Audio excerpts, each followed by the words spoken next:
Yeah, fuck this moe-ass, waifu pandering piece of shit anime genre. Why the fuck would I be watching girly idol animes when I could be watching this?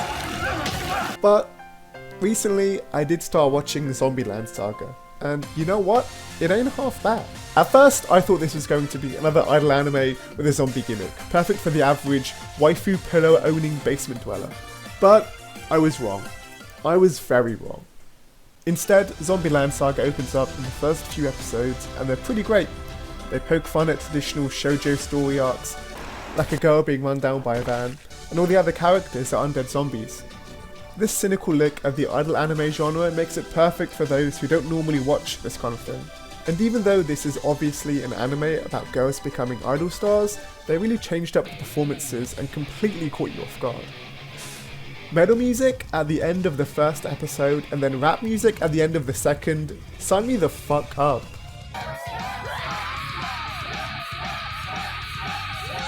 And how clean is this animation? This quality is great, and what's on the screen is so much different to what you expect when you first think of idol anime.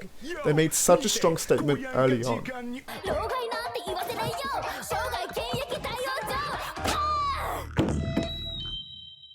The obvious question is, who's your favourite in the show? It's easily Kodoro Tatsumi. I love his over-the-top attitude and how he can just grab your attention by shouting something ridiculous from across the room.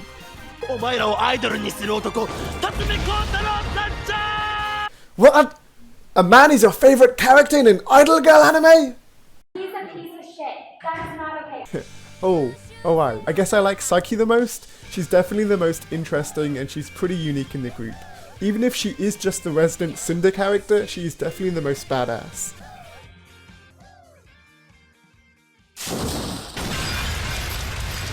So I thought, if this anime can keep up with this level of humour and musical diversity, then I'm in for a hell of a series.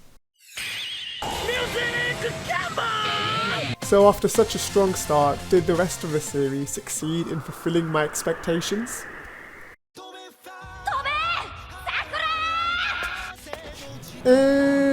No, I don't think it did in the end. I just felt as though it kind of fell flat afterwards, and despite such a promising opening, it just defaulted onto some typical anime tropes. But what do you mean it fell flat? A lot of characters just felt pretty generic after a while, like Junko and Ai. They were just pretty boring, quiet characters with weak personalities.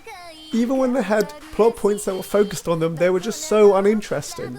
Oh no, they're arguing, but it's fine now. Look, they've just made up and everything's just like before. And what about Lily? Hey, isn't it so interesting that it's a transgender character? Isn't that really progressive for an idol anime? Yeah, it would be, if they explored this for more than just 10 seconds.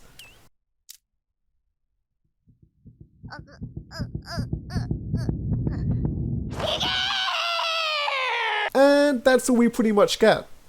I'd love to see some more scenes that explore this idea. Maybe all the girls go to the toilet and Lily just freezes outside the toilet doors and can't really decide on what she identifies as.